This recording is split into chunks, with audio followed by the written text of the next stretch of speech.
Ne.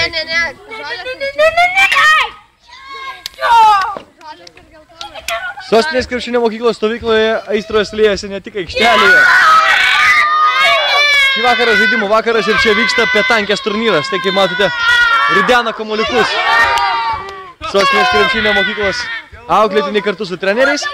Žaidžiamas petankės žaidimas. Taisyklės paprastos, reikia mesti kamuoliuką ir pataikyti į kuo arčiau juodojo.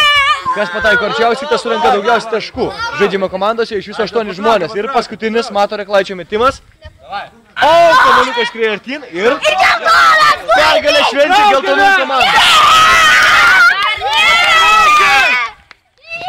Taigi geltonieji laimėjo. Vis dėlto dar paskutinis metimas.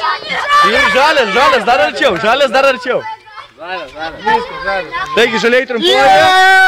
Matote besidžiaugiantį žaliųjų komandos vieną lyderių Andrių Jančiauską. Jis kartu su Matu Reklaičiu išplėšia pirmąjį tašką.